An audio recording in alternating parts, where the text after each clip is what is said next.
E antes mesmo, queridos, de entrar propriamente nesse conteúdo de portas, portões e portais, pode ser que eu possa usar aqui alguma linguagem que você vai achar estranho, ok? Que é isso, gente? De onde saiu? Né? Pirou na batatinha? Não necessariamente, porque tudo que eu vou falar com você pode ter certeza que é com base não num conhecimento empírico, não é num senso comum, mas primeiramente fundamentado na palavra do Senhor, na palavra de Deus, ok? Dentro de uma boa exegese, dentro de uma boa avaliação de texto-contexto. E quando nós falamos desse universo de libertação, muitas das vezes é um pouco confrontador para a nossa comunidade evangélica que tem sido, digamos assim, formatada dentro de uma visão altamente triunfalista, de que eu aceitei Jesus e tá tudo resolvido, porque infelizmente se pegaram versículos como de Coríntios, né? Aquele que está em Cristo Jesus, nova criatura é, as coisas velhas passaram, eis que tudo se fez novo. E glória a Deus por isso, é uma verdade, mas o que o apóstolo Paulo está querendo dizer com isso? Ele está se referindo a quem? Sobre que circunstâncias ele fala isso? E são versículos que jamais podem ser usados dentro de um contexto de libertação, porque o contexto que está acontecendo ali é novo nascimento. Apóstolo Paulo está falando sobre a vida de quem agora vai fazer parte da comunidade cristã.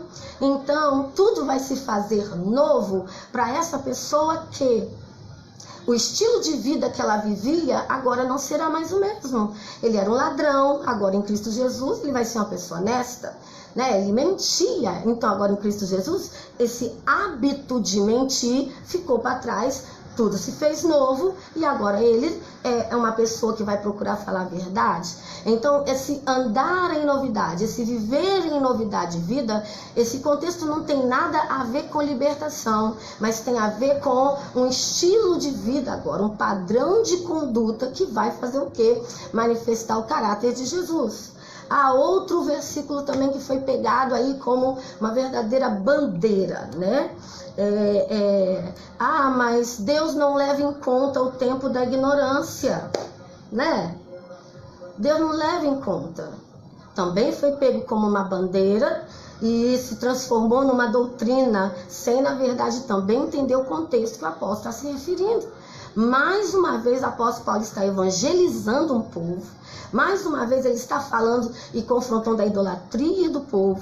E ele vai finalizar esse contexto dizendo: Deus não leva em conta o tempo da ignorância, por isso me trouxe aqui para apregoar para vocês, se arrependam. Então, se Deus não leva em conta o tempo da ignorância, por que o povo tinha que se arrepender? Discrepante isso daí. Não, na verdade, o que o apóstolo Paulo está querendo dizer? Deus, ele não vai te condenar, ele não vai te julgar sem antes te dar a oportunidade de você se arrepender. Então o apóstolo Paulo está dizendo, esse hábito que vocês têm de idolatria nesse lugar, vocês estão fazendo isso porque vocês desconheciam a verdadeira história de quem tem que ser adorado, que é Cristo Jesus, que eu apresentei para vocês. Então se arrependam desse tempo que vocês passaram adorando, idolatrando, voltando as suas vidas para aquilo que é profano, porque agora o Senhor permitiu que a verdade chegasse. Então, não são contextos de libertação, querido. São contextos de novo nascimento, ok? Então, vamos lá? Vamos entrar aí agora na nossa live oficialmente, propriamente dita, sobre portões e portais, ok? Vocês vão ouvir muito eu falando o termo aqui, quando eu me referi às obras das trevas, falando sobre trono, ok? E a palavra do Senhor vai dizer em Colossenses 1,16 que nele, no Senhor, foram criadas todas as coisas visíveis e invisíveis, quer sejam tronos, principados, ou seja, os tronos são os reis do inferno, ok? Digamos assim, os principais que exercem comando, que exercem governo. E é com eles que a gente tem que se preocupar, ok? O Senhor nos levantou para combatê-los.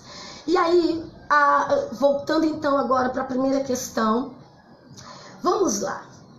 O que seria então uma porta espiritual? A Bíblia fala de porta espiritual, meu Deus, João 10, 7, de 7 a 10, né? Jesus fala, eu sou a porta das ovelhas, meu Deus do céu. Apocalipse 3, 20, não é? Tem N passagens, ok?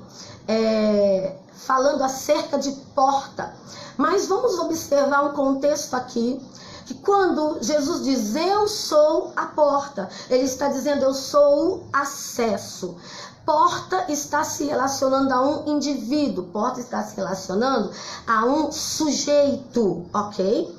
Porta espiritual está se relacionando também a uma situação ou a um evento relacionado a uma pessoa. Então, por exemplo, uma prática de pecado seria uma porta espiritual? Sim, é uma porta porque é um evento relacionado a um indivíduo, ok?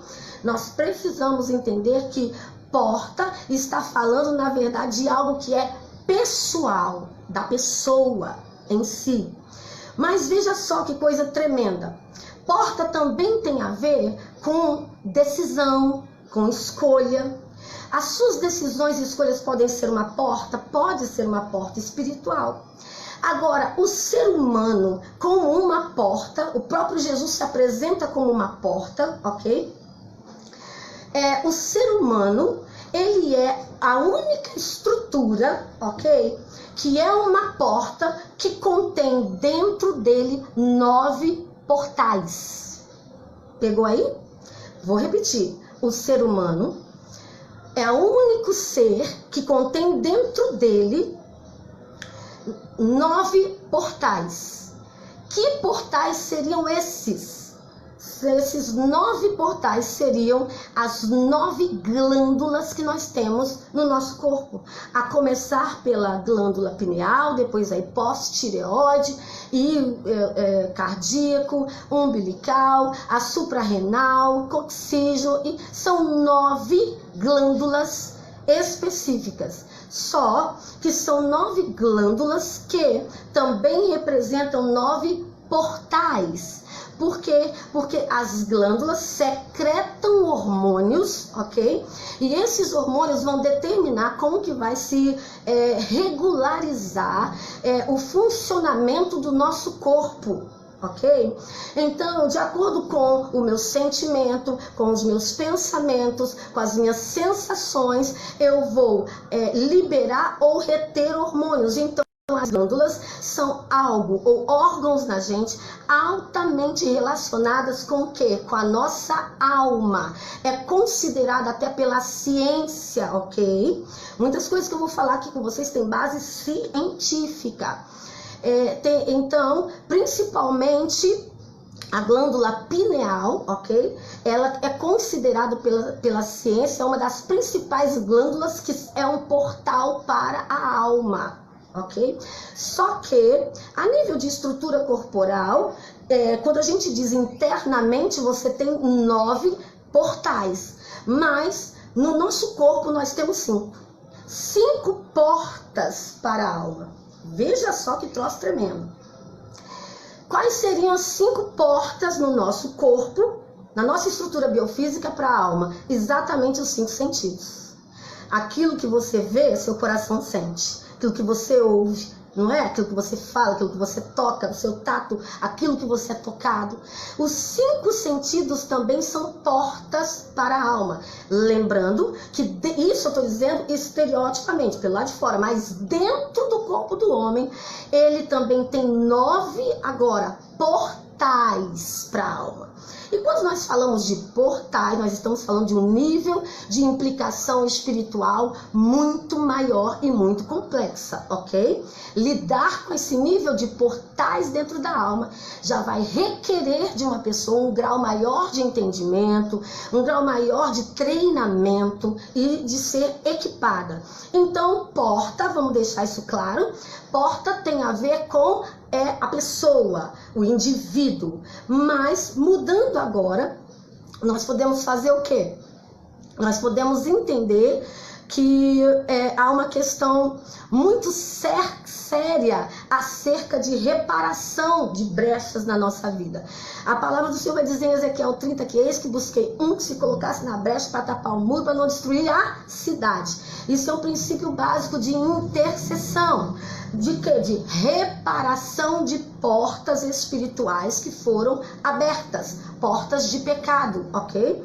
Existem 4 níveis básicos de intercessão, que é onde você se coloca entre Deus e a pessoa, entre a pessoa e o pecado, entre a pessoa e o diabo e a pessoa e as circunstâncias. Você pode fazer o quê? Uma intercessão por identificação. Você se apresenta assumindo a identidade de uma pessoa, ok? E começa a representá-la espiritualmente diante do Senhor, pedindo perdão pelo pecado dela, confessando o pecado dela, adorando, guerreando no lugar dela. Presta atenção numa coisa, respondendo já uma pergunta, né? Como fechar então portas na vida de uma pessoa? Eu quero começar pelo nível basal, intercessão profética por identificação. Por quê? Porque você está plantando no coração do outro aquilo que ele por si só não tem condições de fazer, espirituais, emocionais, não tem condição. Então você tem um marido embriagado. Você quer fechar essa porta espiritual na vida dele, porque é um pecado que ele comete contra o indivíduo, contra o próprio corpo, contra a própria estrutura. Então, como que você vai fazer? Você vai se apresentar intercessoriamente, se identificando com a pessoa dele. Senhor, como João, eu estou aqui e eu peço perdão ao Senhor pelo vício do alcoolismo. Em nome de Jesus, eu declaro que eu não sou escravo desse vício do alcoolismo. Eu renuncio os espíritos do alcoolismo, espíritos do vício e aquilo que você já está guerreando contra o diabo. Quem está apto a reparar uma porta na vida do outro? Pessoas mais próximas, ok? E pessoas que entendam o que é altar reparado também. Você não pode reparar altar de alguém com os seus altares fendidos. É aí que se planta um nível de ataque, de retaliação, tá ok? Porque pela Bíblia você não é para sofrer retaliação, ok? Retaliação é coisa de gente que tem brecha aberta na vida e não foi reparada, não foi resolvida, não foi confessada, não foi tratada, ok? Que é diferente da colisão espiritual. A colisão, quando você entra na guerra espiritual, é natural você sentir uma colisão, porque são duas bombas se chocando, o reino do céu e o reino das trevas. Então, essa colisão, pode ser que você sinta uma dor de cabeça, um negócio, mas nada que te traga maior dano, ok, queridos? Porque, entenda, você precisa se reparar o seu altar antes de reparar a porta espiritual na vida de alguém. As suas portas precisam estar fechadas, reparadas. Agora, deixando aqui o entendimento de porta e partindo agora para um outro entendimento do que é portões, ok? Portões já tem uma natureza diferente, ok? Aquele texto lá de Salmo 24, levantai, ó portas, vossas cabeças, para quem traz o Rei da Glória. Levantai-vos, ó portas eternas, e entrará o Rei da Glória. Quem é esse versículo você conhece? Na verdade, no original ali, levantai, ó portas, e depois portões, ok? O original ali é portões eternos. Então, o que acontece? Entrará o Rei da Glória. O teor do portão, ele já tem um teor diferente da porta. Por quê? Porque o portão, ele está atrelado ao entendimento de um ambiente, de um território, de uma cidade, ok? Então, a gente precisa diferenciar. Porta, gente, pessoa, indivíduo. Portão, lugar. Ok? Então, o portão, ele tem um caráter territorial. E presta atenção, irmãos, numa coisa muito séria. Quando o diabo, ele não é onisciente, ok? Ele não é onipresente, ele não está em todos os lugares. Então, Satanás, ele é um ser altamente territorial. Ele se instala sobre um território, coloca ali os seus gêneros, ou seja, hierarquias que trabalham para alimentá-lo, de menor poder hierárquico, e sobre aquele território ele exerce tal influência, ok? Então, o diabo é altamente territorial. É tão tremendo que o próprio Jesus, em Mateus 16, versículo 18, ele chama os discípulos e vai lá para a cidade de Filipe de Cesareia de Filipe, ao contrário, e chama os discípulos e fala bem assim. Ele faz primeiro aquela pergunta, né? Quem dizeis que eu sou? Quem o povo está dizendo que eu sou aí? E vocês? Quem vocês dizem que eu sou? E vai tendo aquele diálogo até falar com Pedro, né? Que olha, eu vou te dar a chave, né, das portas do reino dos céus. Que você ligar vai estar ligado, que você desligar vai estar desligado. E ele fala uma coisa tremenda. Ele leva os discípulos até a entrada de uma caverna, ok? Que tinha um buraco, a entrada de uma caverna. E ele aponta para essa caverna e ele diz assim: e as portas do inferno, ou no original, portões do inferno, não prevalecerão contra a minha igreja. Ou seja, Jesus está dizendo que o inferno como um território, ele não está num lugar de ataque, ele está num lugar de defesa. Quem está num lugar de ataque é a igreja. Ele chegou no território, o lugar representa um portal para o inferno, um portão para o inferno, porque ali tinha uma imagem de um ídolo que o povo adorava, o deus Pan. O deus Pan é exatamente dele que vem essa cultura dessa cultura do medo, da ansiedade extrema, da síndrome do pânico, vem dele, deus Pan, ok? E Jesus chama os discípulos e diz, as portas do inferno não prevalecerão, os portões do inferno não prevalecerão contra a minha igreja. O que Jesus está querendo dizer? Que quando a igreja chega num território, ela tem que meter o pé no inferno para dentro. Quando você vai olhar para Israel, a tomada de território que você vai ver ali com Josué tomando território, Israel começou a tomar por qual região? Norte, sul, leste, oeste? Pelo sul. Todo nível de batalha e guerra espiritual sempre começa-se pelo sul. Você vai fazer uma guerra territorial no seu bairro, começa pelo sul do bairro. Você vai fazer o seu estado, você tem que começar pelo sul do estado. Sempre pelo sul, seguindo as direções que Deus dá, ok? Mas começa pela região sudeste. Por exemplo, a região sul do nosso Brasil é altamente feiticeira, bruxa, tá entendendo? Já a região norte, o fogo vem da onde? Né? Vem exatamente do nordeste, da região nordeste. Você vê que há uma distância muito grande entre sul e norte, ok? E isso tem um peso espiritual sobre nós aqui na terra também. Então, já respondendo também uma pergunta, portões já está relacionado a território. Por exemplo, os portões lá do templo, né? Lá em Atos 3:12, lá chama de Java Gate, Lion Gate, portões da Porta do Leão, portão de Java, portões. Então, portões está alicerçado ou alinhado ao território. O que seria portões no território? O que seria um portão no território? Você sabe o que seria um portão no território? Igreja. A igreja, ela é um portão, ok? Dentro do território, para acessar uma outra realidade espiritual. Casas digamos assim, esotéricas, casas de ocultismo, templos maçônicos, cemitério, são portões no lugar. Lugares onde é feito sacrifícios, casas que são prostíbulo, casas, clínicas de aborto, são portões no lugar. São portões espirituais, porque é o território dando acesso, dando abertura a uma realidade espiritual, uma outra realidade dimensional a ser atacada. Presta atenção numa coisa tremenda em Deuteronômio 6:9.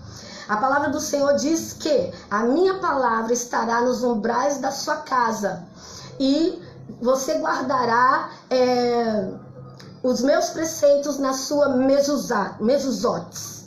Eu tenho uma mezuzá aqui, a nossa tem na porta, e tem uma mezuzá guardada, nova, que eu esqueci de pegar ela para te mostrar. O que o Senhor está falando ali? É comum para o judeu ele ter essa mezuzá, que é um tubinho assim. Dentro da mezuzá tem textos bíblicos. E como o Deuteronômio 6:9 diz, ela tem que estar nos umbrais da porta da sua casa.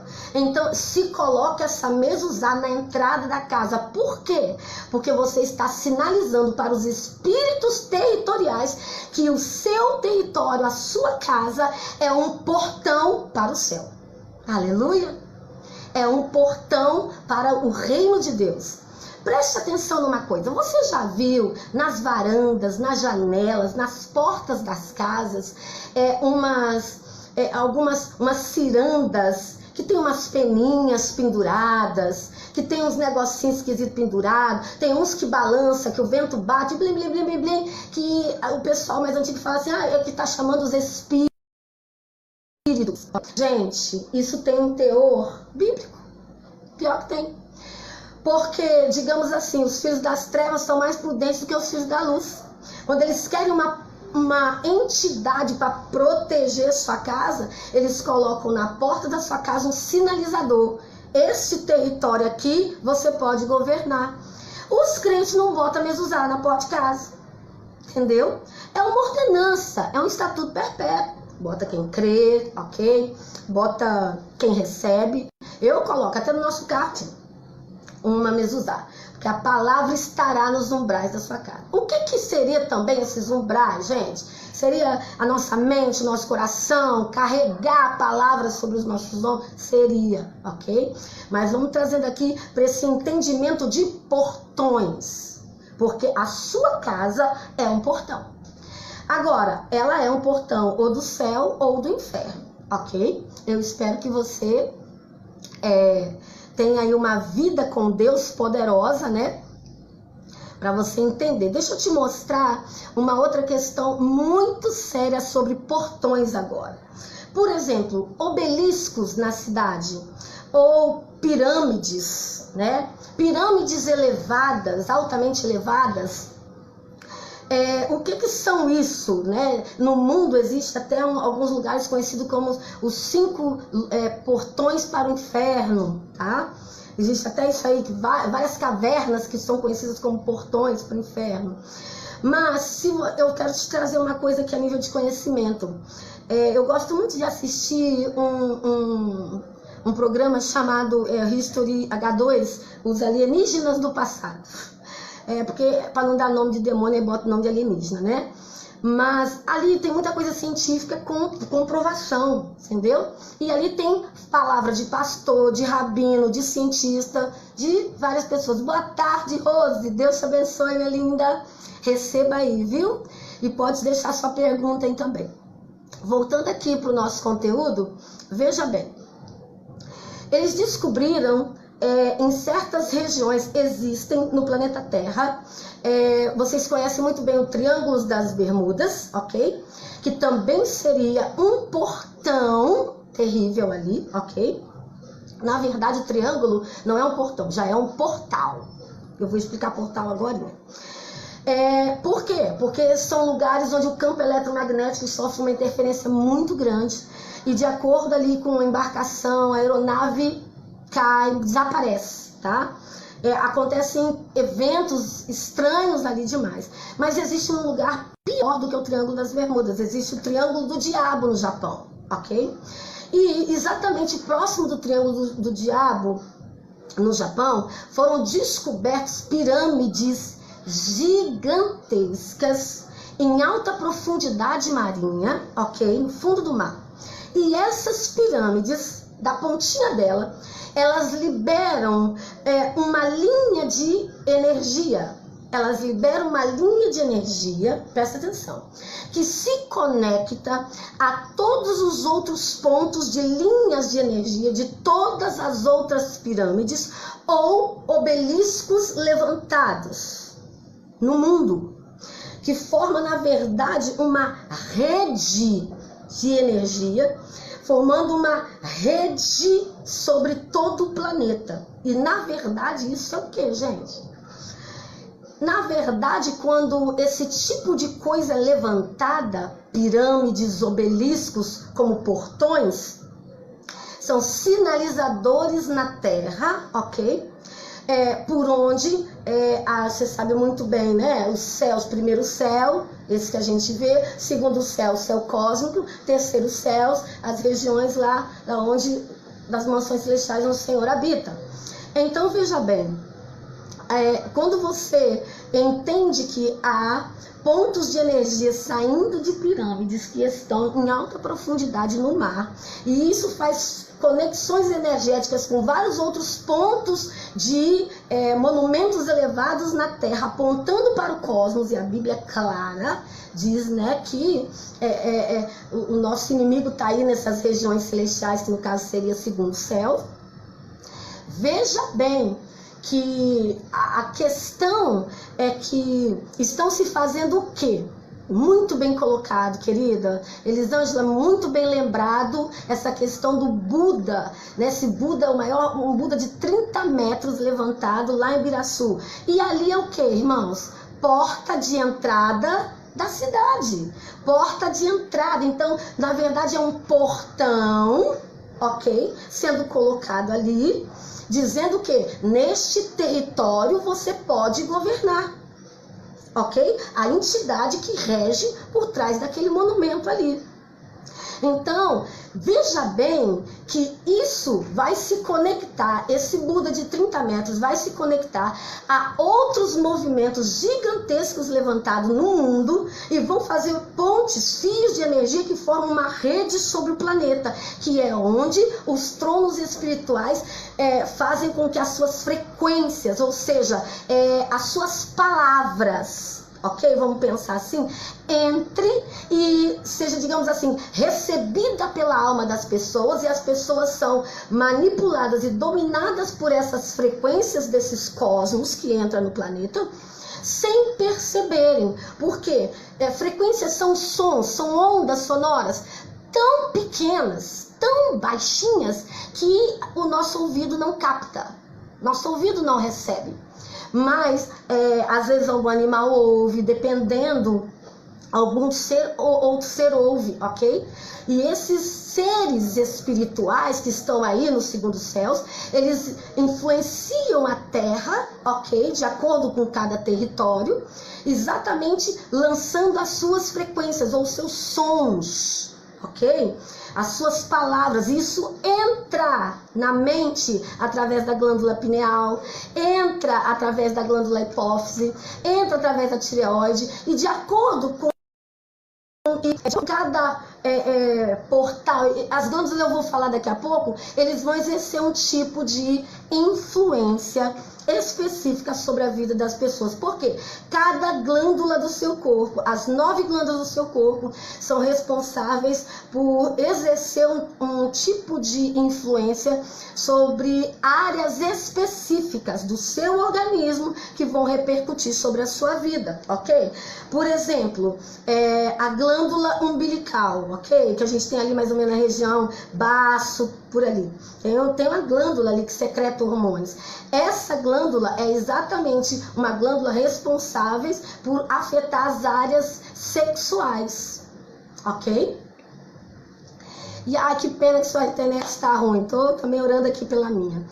Mas veja bem, queridos, o que nós precisamos entender aqui é que a nossa casa, a nossa igreja precisa ser um portão por onde as influências do Senhor penetram no território, ok?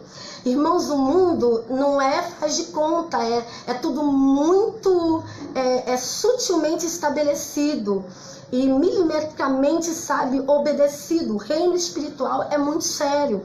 E se tem uma coisa que nós precisamos pedir ao Senhor, é para nos ensinar como funciona o reino espiritual. O reino espiritual, ele é regido por leis espirituais, leis morais, leis cerimoniais e leis sacerdotais. 4 níveis.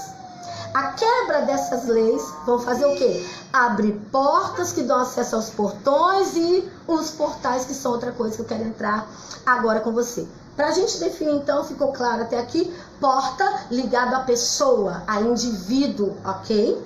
Portões já é ligado a território, localização, a cidade, tá ok?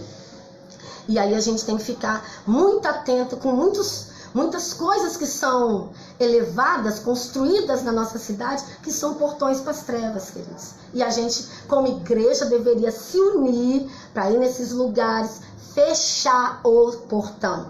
A igreja fecha? Fecha. Daqui a pouco eu falo como, tá ok? E agora então, finalizando porta e portões, nós vamos para a última parte, eu acho a mais gostosa e também a mais complexa. Por favor, não pira o cabeção que eu vou te falar. Nós vamos falar agora então sobre os portais. E portais, gente, tem na Bíblia? Só tem. Só tem portais em tudo quanto é canto na Bíblia. Portais eternos, portões eternos. Só tem. Mas eu quero falar de um nível de portal que talvez você ainda não foi levado a conhecer. Por exemplo, todo mundo aí conhece a situação da Torre de Babel, ok?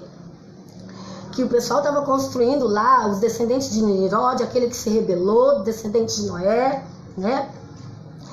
Estavam construindo a Torre de Babel e com a intenção de chegar até o céu, chegar até onde estava Deus. E com isso Deus vê isso e fala, não vou poder deixar, isso é muito sério, vou ter que entrar lá e confundir as línguas deles. Mas eu queria que antes, embasar uma coisa cientificamente falando, presta atenção. Qualquer cientista, e você já estudou lá no seu nível primário, secundário lá, terceira série, quinta série, que, gente, o planeta tem camadas, tem atmosfera, ionosfera, exosfera, tem camadas, certo? Raciocina comigo.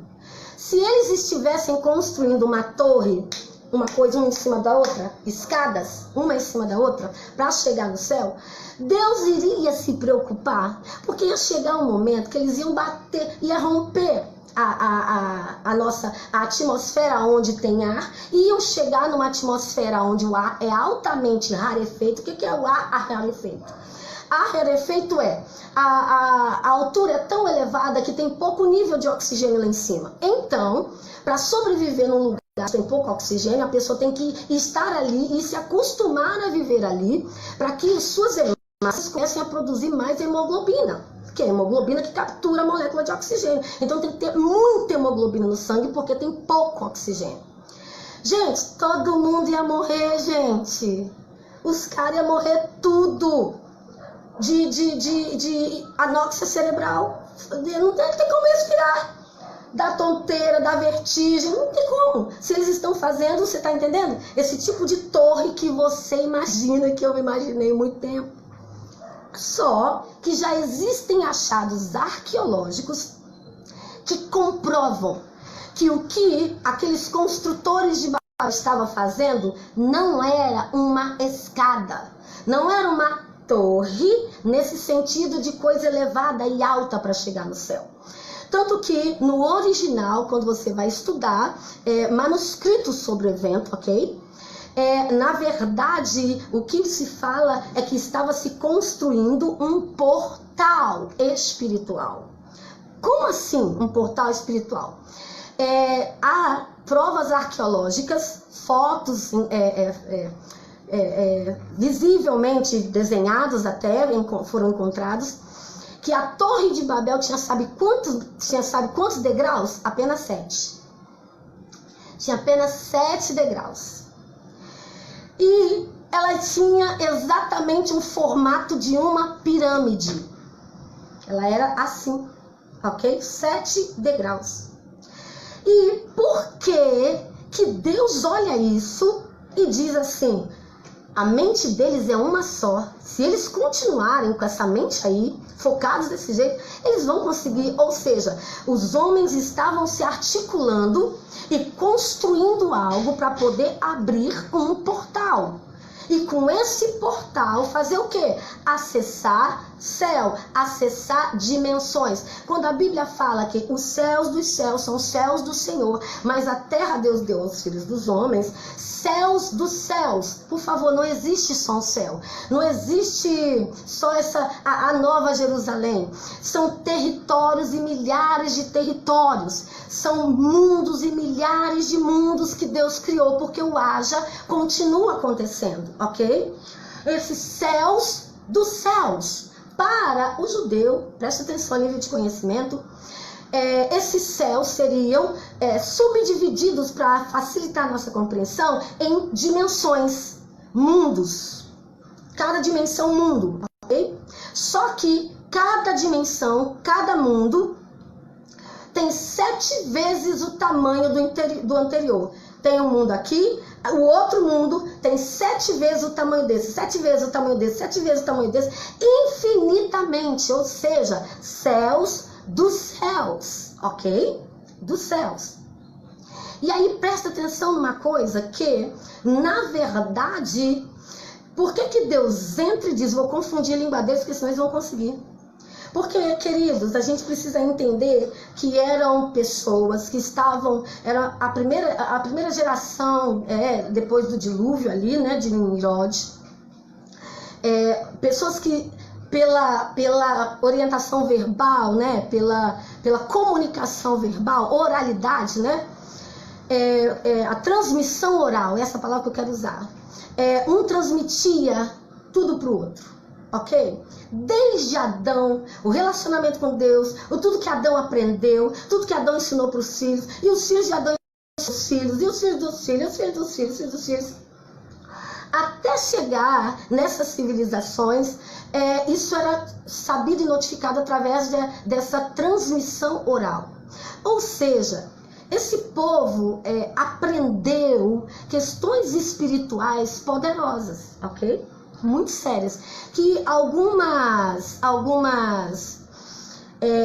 culturas conseguem manipular isso esotericamente, ok? Mas todo o poder de acesso ao céu nós temos pelo Espírito Santo, amém? Qualquer coisa fora disso é contaminação. Então a primeira coisa que eu quero que você entenda, o que é um portal? Um portal espiritual, ele está ligado à comunicação entre mundos, a comunicação entre dimensões e também a comunicação entre tempos. Ai, mas me aprova isso na Bíblia? Aprovo! Sabe qual é o outro momento que eu acho muito interessante a gente falar acerca de portal? Presta atenção numa coisa aqui. Fechou ali? Torre de Babel não era uma torre, não, era um portal sendo construído. Por isso que Deus interviu, porque eles iriam conseguir, ok?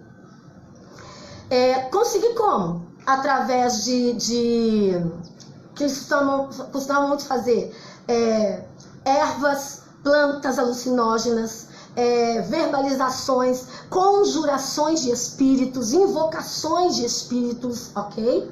Que eles conseguiriam sim abrir esse portal, tá bom? Hoje abre, quem dirá, galera. Mas não era tempo, né?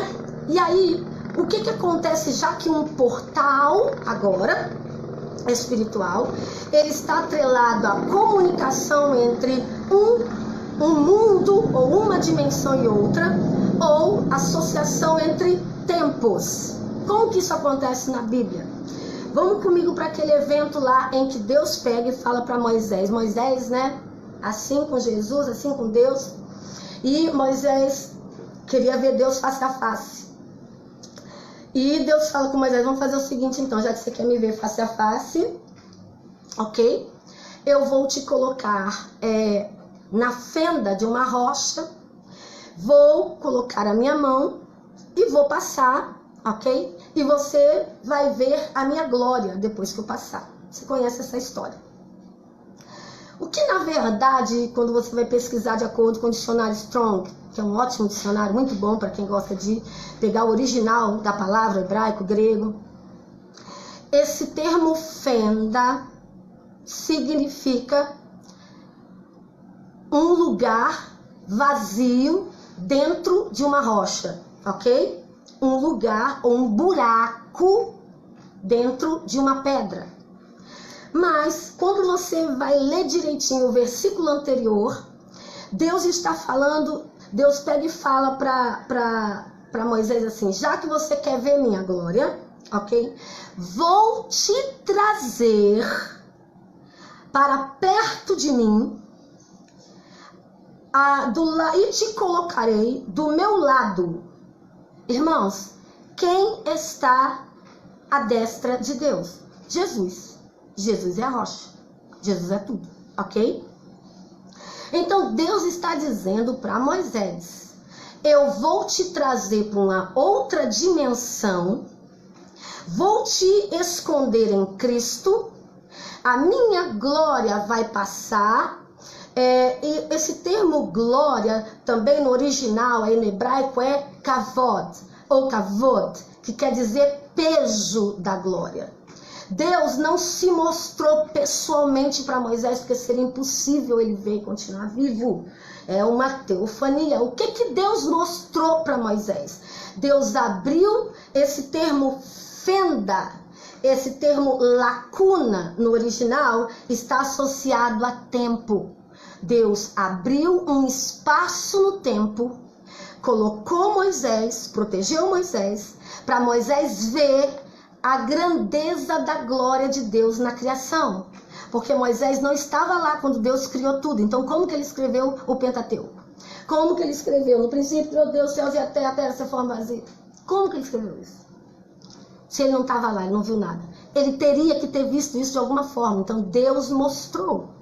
Como? Trazendo ele para uma dimensão dentro da linha do tempo. Que linha do tempo é esse? Nós temos 3 tempos. O tempo Kairos, que é o tempo humano. Deus criou Kairos, Cronos. Tempo Cronos, que é o tempo contado, o tempo do homem, o nosso tempo. Cronos, ok? Deus também criou o Kairos, que Kairos é o quê? Não é o tempo de Deus. Por isso nós estamos orando aqui. Mas Kairos não é o tempo de Deus. Kairos é um tempo determinado em que Deus interfere, em que Deus faz. E existe o terceiro nível de tempo, que é o Aion, que é o tempo sagrado, o tempo perfeito, o tempo eterno. Esse é o tempo de Deus, o tempo Aion. Kairos é quando Aion entra no Cronos, ok? E o que na verdade está acontecendo ali? Deus pega Moisés, tira do Cronos, ok? Leva nem para o Kairos, leva para o Aion, para mostrar para Moisés o que aconteceu na eternidade, na criação, para Moisés ver. Isso é um portal no tempo, ok? Isso é real. Ah, pastora, não consigo acreditar nisso, só lamento, mas eu conheço testemunho de profetas de Deus de alta patente. Quando eu digo profetas de alta patente, eu quero que você entenda que o profeta lá de Efésios, dos 5 ministérios, esse é um profeta que ele fala a nível de nações, é um profeta de decreto, é um profeta que ele, na verdade, tem uma atuação bem específica a nível de território, a nível de estabelecer decretos, a nível de estabelecer, digamos assim, algo profético no tempo e no modo de Deus. Esse profeta é diferente do profeta que Paulo fala ali em Coríntios, ok? Onde está lá todos os dons do Espírito, dom da fé, palavra de conhecimento, palavra de sabedoria, e tem ali dom de profecia. Esse dom de profecia, este profeta tem um nível menor, uma patente muito menor. Esse profeta, ele vai falar, digamos assim, a pessoas, a indivíduos. Ele vai falar à igreja, entendeu? É esse profeta que vai ser usado para, digamos assim, edificar uma pessoa com uma palavra, uma direção de Deus, não é? Uma confirmação, lembrando que todas as vezes que Deus usar um profeta para falar com você, é porque Deus já mostrou para você, ok? E isso tem que ser assim, muito preponderante. Deus te falou em sonho, te falou na palavra, te falou numa música, Deus te falou. O profeta está abrindo a boca para poder confirmar. Então, cuidado com o vício de querer ouvir profeta sempre, porque muitas das vezes, se você precisa correr atrás de profeta, pode ser sintoma que você já perdeu a capacidade de ouvir o próprio Espírito Santo. E o Espírito Santo, a Bíblia diz que ele nos guia a toda a verdade, ok? Então, preste atenção nisso. Preste atenção que esse profeta de Coríntios, então, ele fala a pessoas a nível de edificação pessoal, edificação da igreja. Paulo mesmo fala, oro para que vocês busquem os melhores dons, que vocês profetizem, né? Coisa linda. Então, é esse nível profético. Mas o profeta, lá de Efésios, dos 5 ministérios, eis que vos chamei para apóstolo, evangelista, pastores, profeta e mestre. Este profeta aqui, ele é de um outro nível de patente. Este profeta, ele tem anjos específicos que andam com ele, ok? Este profeta, geralmente esses anjos se comunicam com ele, falam o nome, ele conhece as vestes espirituais. Este profeta tem uma arma específica.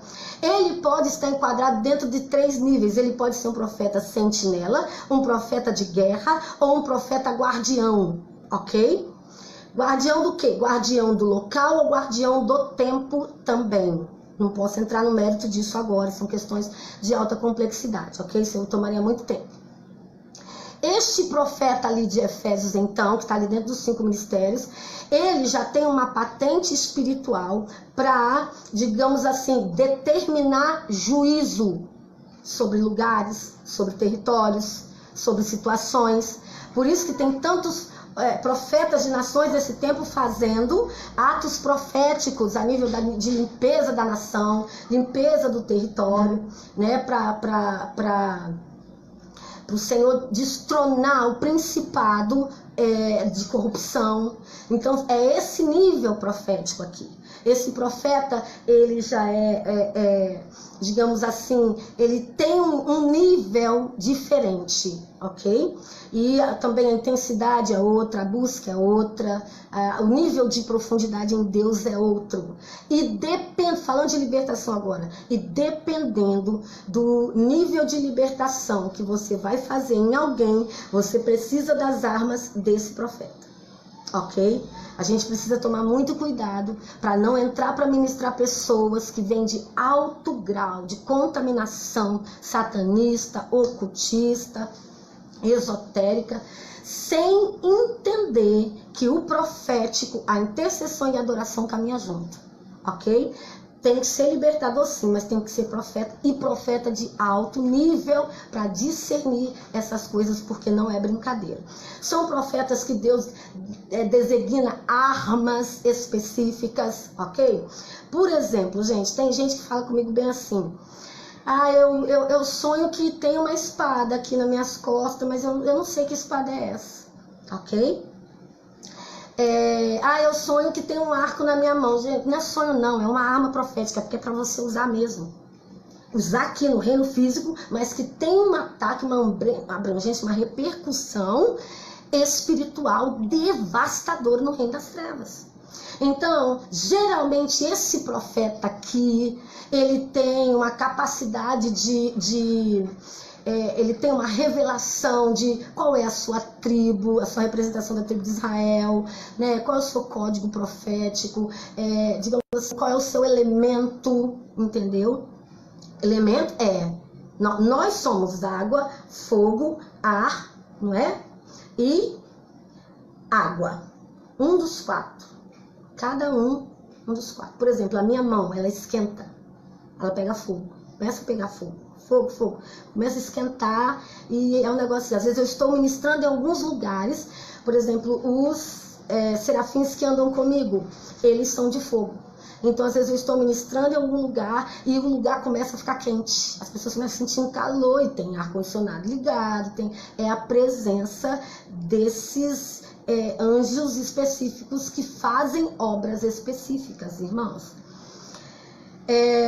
Para quem Para quem vai poder sim, amada, vai poder ver depois completo, tá bom? Eu vou concluir, vou liberar aí para todo mundo assistir depois todo. O que acontece? Esse nível profético é muito sério. E Moisés era profeta. Amém, queridos? E aí vamos para outra coisa com Moisés, profundíssima agora. Profundíssima. Outro momento em que Moisés pega, ele sobe para o monte, né? E a Bíblia diz que desce a nuvem, envolve o monte, e Moisés fica ali com o Senhor 40 dias, 40 noites, sem comer, sem beber, tomado pela glória de Deus. Ok. Provavelmente não, eu fui estudar e de acordo com um dicionário, no original esse termo nuvem tem o teor de massa de nuvem teofânica. Não é necessariamente uma nuvem. É algo que parece uma massa de nuvem. Porque na verdade é o quê? Um portal. Não é uma coisa. Quando Deus, a presença vinha na terra, Deus na verdade fazia o quê? Tomava Moisés daquele ambiente. Tirava Moisés do Cronos, levava Moisés para Aion, ok? Não sentia fome, não sentia nada. E presta atenção, como é que vamos juntar agora o portal no tempo com o portal, digamos assim, geográfico, no lugar. Presta atenção nisso aqui que é tremendo demais. 300 mil anos depois, Jesus chama Pedro, Tiago e João e vai orar naquilo que você conhece como Monte da Transfiguração. O que acontece ali, irmãos? A Bíblia diz que tem um momento que Jesus está orando, vem uma nuvem poderosa também, toma o lugar, Jesus fica completamente brilhoso, resplandecente. Pedro acordam vendo aquilo, e quando eles acordam, eles já veem Jesus conversando com duas pessoas. Jesus conversando com Moisés e com Elias. Primeiro Moisés. Você acabou de ouvir eu dizer que Moisés subia para o monte, a nuvem vinha e ele ficava 40 dias lá. Na verdade, o que acontecia? Ele era tomado por uma dimensão, um portal espiritual se abria. E o que aconteceu? Moisés, na verdade, além de ser um profeta que transicionou no passado, também transicionou no futuro. Moisés foi levado por esse portal espiritual para conversar com Jesus lá no Monte da Transfiguração. Aleluia! Aleluia! No Monte da Transfiguração. E foi Jesus, a Bíblia diz, que conversou com Moisés e deu as leis para Moisés. Aleluia! Coisa linda! O que é isso, irmãos? Exatamente a fusão de um portal tempo com um portal geográfico. Pegou o lugar onde ele estava e ao mesmo tempo ele viajou no tempo, irmãos. O cara foi 2000 anos lá na frente. Agora presta atenção, e Elias também estava na história. Gente, Elias também estava na história, meu Deus do céu, Elias, presta atenção. Quando, em que momento que Elias, a Bíblia diz que Elias foi tomado por um redemoinho. Vai lá no original ver o redemoinho. Algo na forma de uma massa de nuvem que girava. A carruagem veio, abriu o portal, ele foi levado por um redemoinho. Hoje, Amara, linda, saudades também, tá bom? Deus abençoe, muito bom, meu amado, muito bom estar com você. Sim, tô falando dele aqui agora, Eliane Moreira, Elias. Por quê? Porque Elias, exatamente quando vem o portal, que ele foi tomado, que ele foi levado para onde? Antes de ir para as regiões celestiais. Ele também viajou no tempo, mas o tempo de Elias e o tempo de Moisés era diferente, gente. Era completamente diferente. Olha o que Deus fez. Deus pegou um num tempo, outro no outro tempo e botou lá, levou lá no futuro, no tempo de Jesus. Ou seja, eles saíram de Cronos, foram para Aion. Jesus, que estava no Cronos, subiu para orar, entrou no quê? Kairos, provavelmente uns minutinhos, 5 minutinhos foi isso talvez. Não, foi mais porque passou a noite orando ali, foi mais, entendeu? Mas o que na eternidade é minutos, muito pouco tempo, digamos assim, em Cronos, digamos assim, que na eternidade é milésimo de segundo, em Cronos é 4, em Kairos é 5 minutos e em Cronos é 50, ok? Então, olha que coisa poderosa a gente entender essa dinâmica de portais. Isso é real na Bíblia. E esse entendimento que eu sempre ouvi, né, que o Elias foi levado pela carruagem. Ele não foi levado pela carruagem, ele foi levado pelo redemoinho. E no original é algo que girava no tempo. Então esse lancezinho de filme de Hollywood aí, não é mentira, não é verdade. Eles estão certos. Existe mesmo, ok? E para você não ficar doido de vez, né? Mas presta atenção, pastor, se esse negócio é de Deus mesmo, me mostra mais no Novo Testamento. Mas Filipe, gente, Filipe tá ali conversando com o eunuco, não é? Deus tirou ele de Samaria, levou lá para onde estava o eunuco que não sabia interpretar o que ele estava lendo lá da lei. Deus mandou Filipe ensinar para ele. Quando acabou ali, o que a Bíblia diz que aconteceu com Filipe? Que ele foi transladado, ou seja, corpo, alma, espírito. Desapareceu de um lugar e foi para outro lugar. Esta unção também é nossa. Nós também podemos experimentar isso. Eu estou orando para mim não ficar em aeroporto esperando ponte aérea. Tem que orar e jejuar muito. Mas eu vou te falar, eu conheço gente de Deus, profetas de nações, que o Senhor nos conectou, que o Senhor nos permite caminhar juntos, que tem sido bênção tremenda na nossa vida. Por exemplo, a pastora Nelma Aragon. Essa mulher fazendo uma guerra profética, ela mais uma equipe. Deus transladou eles de um lugar para outro com carro e tudo. Eles sentiram o carro flutuar, e sair de um lugar para outro. E tem homem, pastora Nelma Aragon, vai estar conosco no Congresso da FCOL em novembro.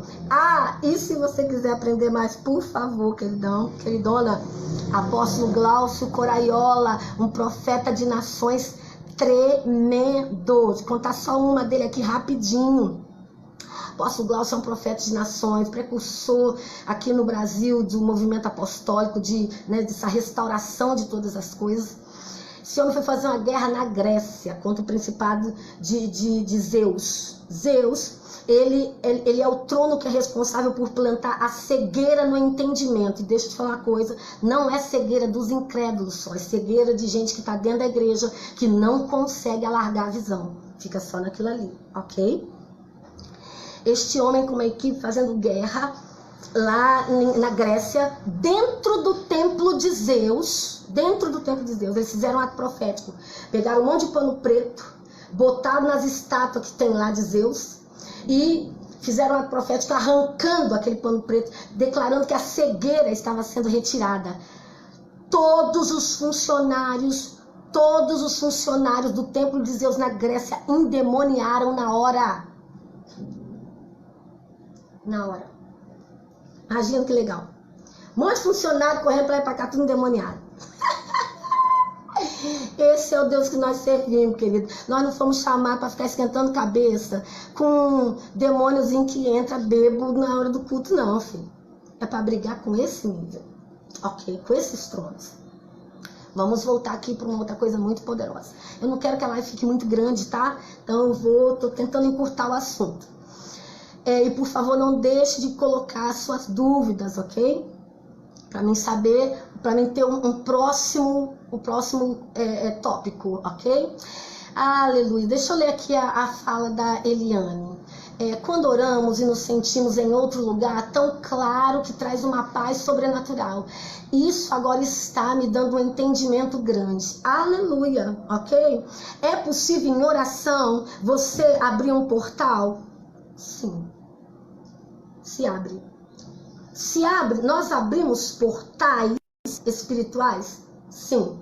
Profeticamente e Quando uma igreja ela está numa adoração poderosa, aquele louvor ungido, todo mundo adorando ao Senhor com alegria, aquela unção subindo na atmosfera. Presta atenção que eu aprendi isso com o apóstolo Éder Gregório, que também vai estar na conferência da FCOL esse final de ano, em novembro, hein? Tá vindo aí, ô glória. Vai ser tremendo. Quando a igreja está nesse nível tremendo de adoração, de envolvimento com o Senhor, sabe, tudo fluindo, a igreja cantando com alegria, sem peso, sem esses crentes que vão para a igreja com aquela cara morta, parece que a cruz está batendo neles. Não, mas vai lá, vai se render em adoração ao Senhor, independente das circunstâncias. Irmãos, presta atenção. Toda essa frequência de adoração que sobe unissionamente. Isso forma tudo que Deus só se relaciona com coisas vivas. Deus não se relaciona com nada morto. Então, quando a sua adoração sobe, ela toma a forma de vida. Para ela tomar a forma de vida, ela tem que se tornar um espírito. Porque está saindo de um espírito. Então, junta-se toda a adoração da igreja e sobe formando um espírito que chega diante do trono do Pai e se apresenta. Eu sou a adoração da igreja tal. Aleluia! E Deus recebe e ele desce de volta com presente, com resposta, com cura, Deus sabe que a igreja estiver precisando, ok? A adoração abrindo um portal. Amém? A adoração abrindo um portal. Profeticamente você abre um portal? Claro que abre. Mas o que acontece? Até objeto abre portal, tá, queridos? Isso é uma coisa muito séria, muito complexa, para um nível profético alto. Então eu não quero aprofundar muito aqui. É porque às vezes as pessoas não estão preparadas para ouvir certas coisas. E eu não quero escandalizar também ninguém. Porque vamos devagar, vamos construindo o entendimento. E o que acontece? Quando você pode, pela fé, declarar que você está abrindo um portal de glória, disso, daqui, pode. Ok? Agora, isso ali na adoração, na oração, mas não vá fazer esse tipo de coisa intencionalmente, sem ser treinado por quem já tem prática. Ok? Mexer com essa história de portal de guerra, entendeu? Portal de aquilo, é pra gente madura, ok?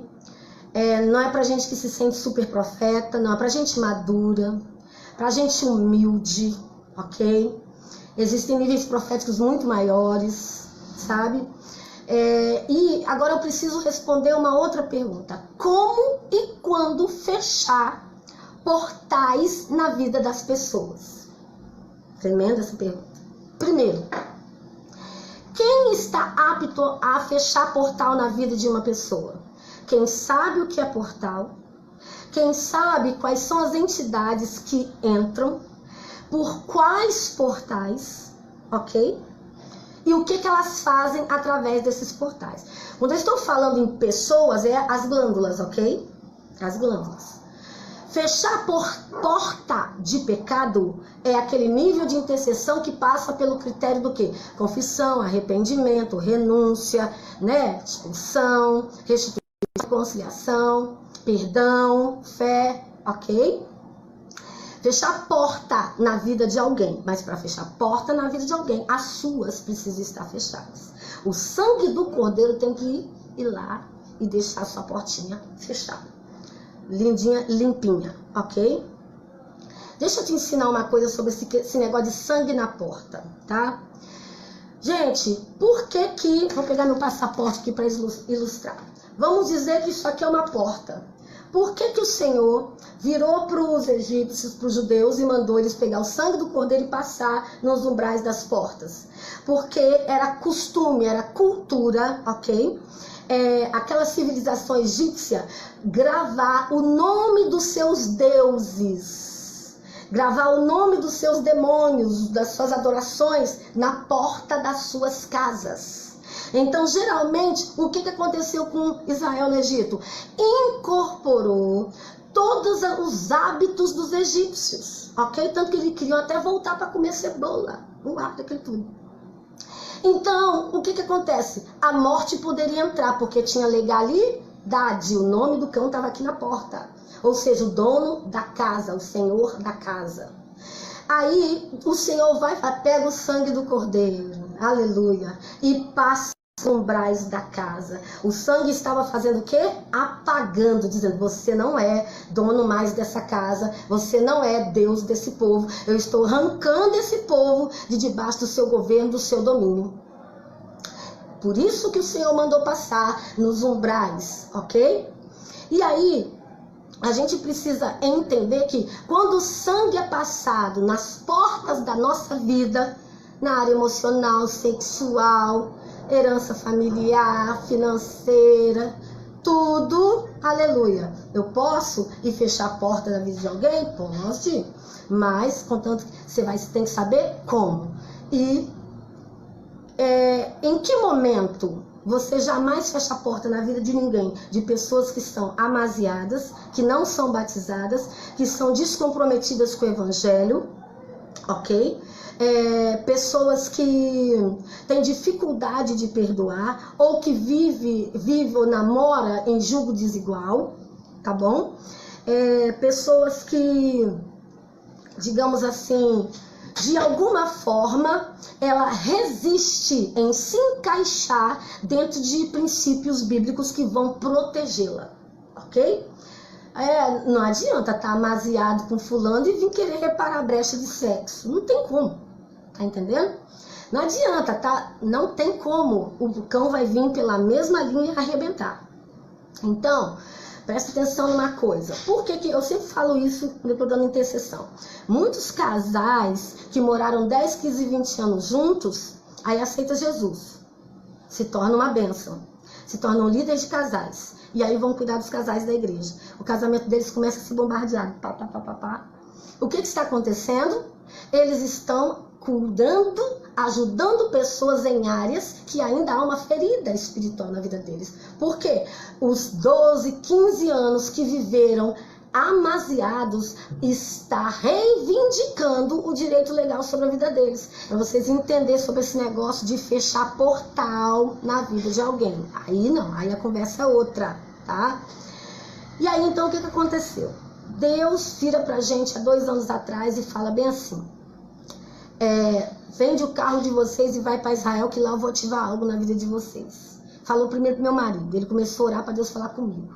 E tô eu dentro da igreja, de repente eu senti, entrou aquele negócio dentro de mim: vende o carro e vai para Israel, que eu vou ativar algo na vida de vocês. Vendemos o carro e fomos para Israel. Eu, sinceramente, fui com muita expectativa, pensando que eu ia viver uma experiência que eu ia cair eletrocutada no chão. Sim, me emocionei, é tremendo você ver a Bíblia tomando vida ali na sua frente, né? É tremendo você experimentar aquelas coisas, maravilha. Mas fui, voltei, mas não aconteceu. O que isso ativou? Eu não vi nada acontecer para ativar. O que isso ativou? Irmãos, quando foi agora, eu fui convidada pela pastora Nelma Aragon para ministrar sexualidade e protocolo Lilith no encontro de guerreiros que ela organiza em Curitiba. Por favor, vá. É tremendo demais. E ela vai estar aqui conosco, né? Ficar no final do ano. Essa mulher tem uma unção tremenda sobre ativação de espada. Olha só o que Deus fez. Deus tomou ela para mim, para o Joel. Nós saímos rolando lá no movimento. De repente, essa pastora vira para nós e fala assim: Deus me mostra que vocês já andam com a espada de Israel. Vocês já andam com a espada de Israel. Espada de Israel? Que negócio é esse? Você não conhece isso, mas você já tem a espada de Israel. E Deus está entregando essa. E Deus veio dar uma aula pra gente. O que é a espada de Israel? Quem vai em Israel, ok? Não sei se é todo mundo, mas quem vai em Israel recebe essa espada espiritual e ela fica com você no seu homem espiritual. Para que serve essa espada? Guerra específica contra bruxos, contra o alto satanismo.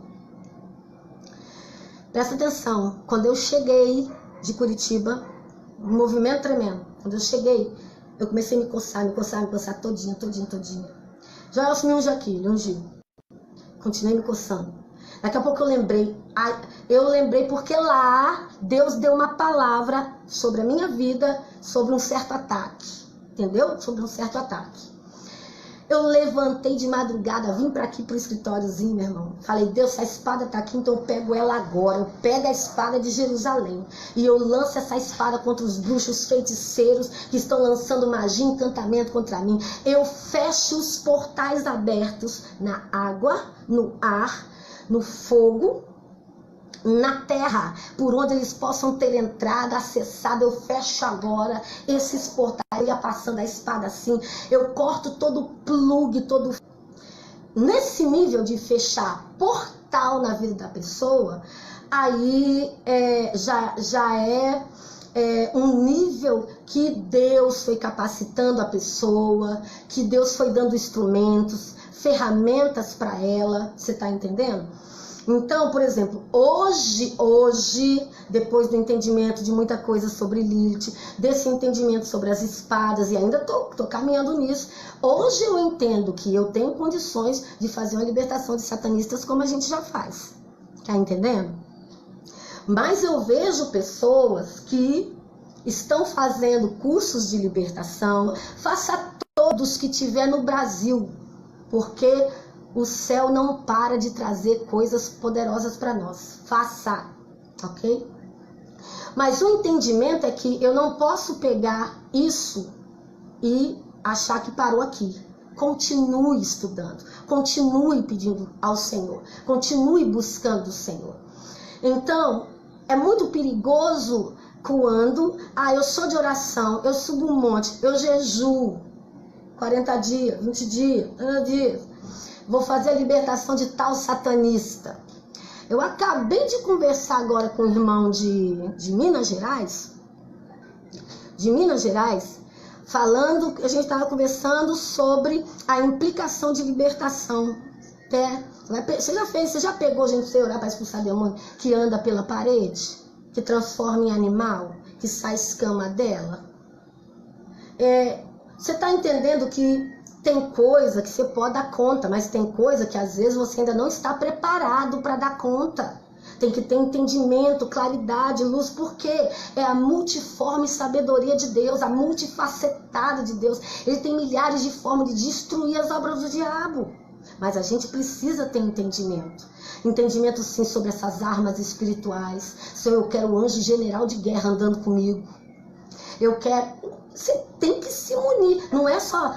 Há poder no sangue de Jesus, eu te repreendo, Satanás, e o sangue de Jesus tem poder não, porque isso aí todo mundo fala, os maconheiros falam todo dia, não faz efeito nenhum sobre a vida deles. Tá entendendo, igreja? Como nós precisamos de entender que as armas da nossa milícia não são carnais, mas são poderosas em Deus para destruir as fortalezas. Então, só que infelizmente nós estamos lidando com uma igreja que não quer estudar, que não quer ler. Toma aqui uma apostila tremendo, lê isso daqui. A pessoa tem preguiça, ela quer te perguntar para que você dê tudo mastigadinho para ela, ou para que você olhe por ela e a vida dela se torne um céu na terra, sem ela fazer esforço nenhum. Queridão, queridona, a Bíblia é clara, o céu é tomado à força. O céu é tomado à força. Vai ter que ler, vai ter que estudar, vai ter que meter a cara, tem que buscar, tem que saber o que mais me entristece.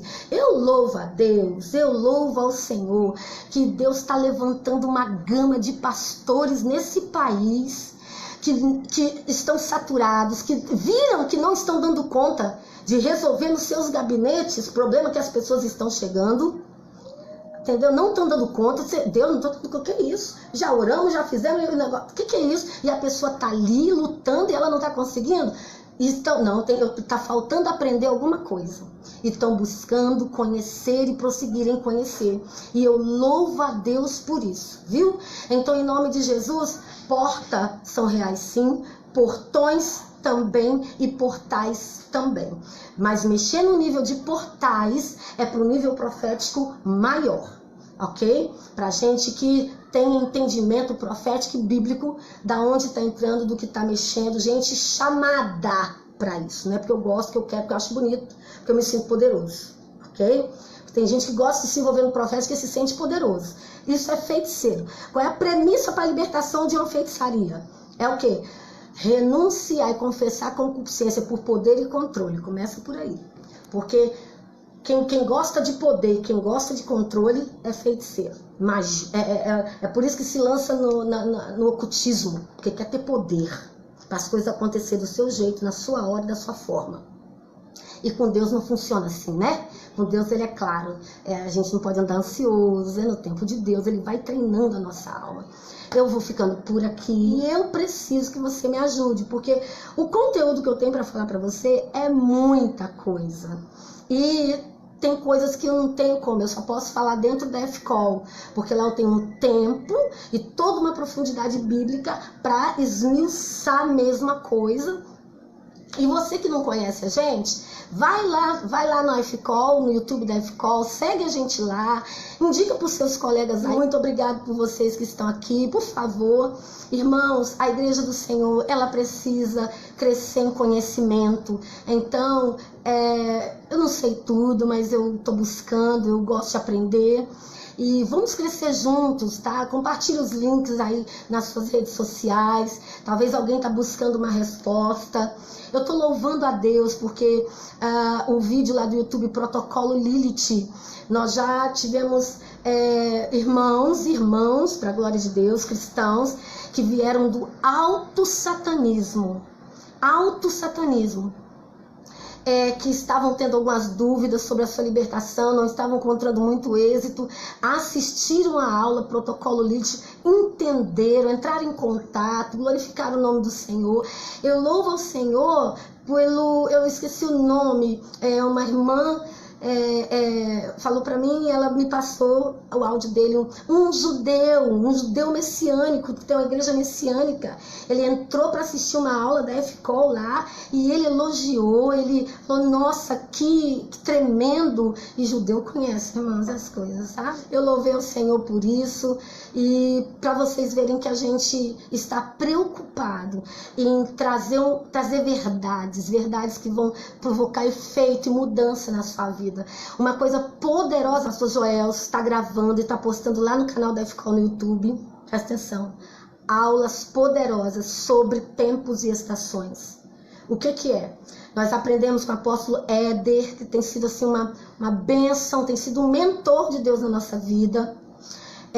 O que é andar profeticamente no tempo? Por exemplo, agora nós estamos no tempo de inverno em Israel. Nós estamos no último mês de inverno. Então, a Bíblia diz que nós somos árvores plantadas junto a ribeiros de água que dá o seu fruto na estação e as folhas não caem. Você já viu uma árvore fazendo força para dar certo? Fazendo força para romper um fruto? Não, naturalmente pipoca flores, folhas, frutos.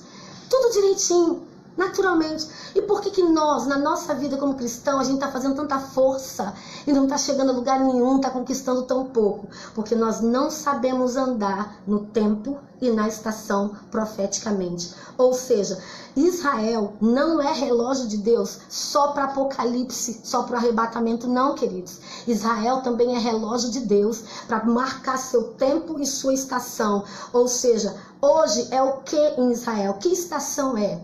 O que eles fazem? O que a Bíblia diz nesse tempo que é para fazer? Precisa discernir qual é o tempo em Israel, o que aconteceu em relação às tribos de Israel e quais são os tronos que estão atacando nesse tempo, para você saber como se posicionar e saber o que você tem que fazer nesse tempo para você florescer na estação, tudo direitinho, sem fazer força, ok? Então, assiste lá no YouTube as aulas que o Joelso está postando sobre tempos e estações, porque, querido, para nós tem sido um divisor de águas.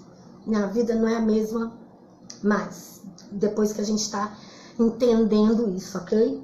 E é a cereja do bolo ali que faltava, viu? Beijão no seu coração, muito obrigada então. Obrigado por esse carinho de me suportar aí e espero ter sido clara, tá bom? Espero ter sido objetiva, que eu sou difícil de ser objetiva. Mas quero ajudar vocês aí, tá bom? Deus abençoe, beijão no